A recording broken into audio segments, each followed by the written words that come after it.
విశాఖలో వైసీపీ కార్యాలయాన్ని కూల్చివేయాలని కూటమి ప్రభుత్వం ప్రయత్నించిందన్నారు మాజీ మంత్రి గుడివాడ అమర్నాథ్. కోర్టు తమకు అనుకూలంగా తీర్పు ఇచ్చిందని చెప్పారు.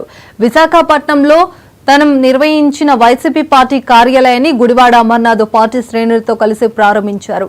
పార్టీని మరింత బలోపేతం చేసే కార్యకలాపాలను నూతన భవనం నుంచి నిర్వహిస్తామని అన్నారు. డెమాలిష్ చేయాలనేటువంటి ఉద్దేశంతో వారు నోటీసులు ఇవ్వడం, దాని మీద మేము కోర్టుకు వెళ్ళడం, కోర్టులో అవి స్టేలు రావడం, ఇవన్నీ కూడా జరుగుతున్నటువంటి ప్రక్రియలు. మళ్ళీ అక్కడ కార్యకలాపాలు ఎక్కడైతే ఎన్ఆర్లో గతంలో పార్టీ కార్యాలయం ఉండేదో అక్కడ కార్యకలాపాలు చేయడానికి కోర్టు అడ్డంకులు అన్నీ కూడా ఉండడంతో మళ్ళీ ప్రజలందరికీ కూడా, ముఖ్యంగా వైఎస్ఆర్ కాంగ్రెస్ పార్టీ నాయకత్వాన్ని అందరికీ కూడా అందుబాటులో ఉండాలని చెప్పి ఇక్కడ మళ్ళీ నూతన కార్యాలయాన్ని ప్రారంభించడం జరిగింది. దానికి సంబంధించినటువంటి పూజా కార్యక్రమాన్ని ఈరోజు నిర్వహించాం. దీన్ని పూర్తి స్థాయి ప్రారంభం రేపు 15వ తారీఖున పార్టీ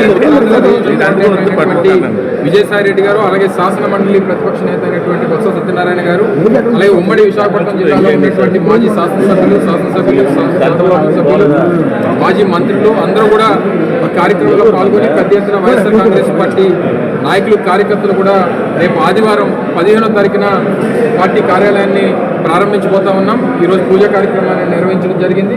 మద్దిలపాలెంలో అది మీకు అందుబాటులో, పత్రికా సోదరులు పత్రికా సమావేశాలు పెట్టినప్పుడు మీకు అందుబాటులో ఉంటుంది.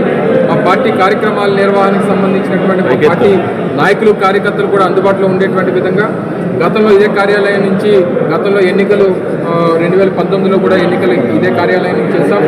గొప్ప విజయాన్ని ఆ రోజు సాధించాం. మళ్ళీ సెంటిమెంట్గా కూడా ఇక్కడి నుంచి అయితే బాగుంటుందనేటువంటి ఉద్దేశంతో పెద్దలందరూ కూడా ఒక నిర్ణయాన్ని తీసుకొని ఇక్కడి నుంచి కార్యకలాపాలన్నీ కూడా చేయాలని చెప్పి నిర్ణయం తీసుకోవడం జరిగింది. సో రేపు 15వ తారీఖున పెద్దలు విజయసాయి రెడ్డి గారు, బొత్స సత్యనారాయణ గారు, ఈ ప్రాంతంలో ఉన్నటువంటి పార్టీ నాయకులు అందరి చేతుల మీదుగా కార్యాలయం ప్రారంభోత్సవం చేసి ఆ రోజు నుంచి పూర్తి స్థాయి కార్యకలాపాలన్నీ కూడా ఇక్కడి నుంచి చేయాలని చెప్పి పార్టీ నిర్ణయించింది. ఈరోజు అంబేద్కర్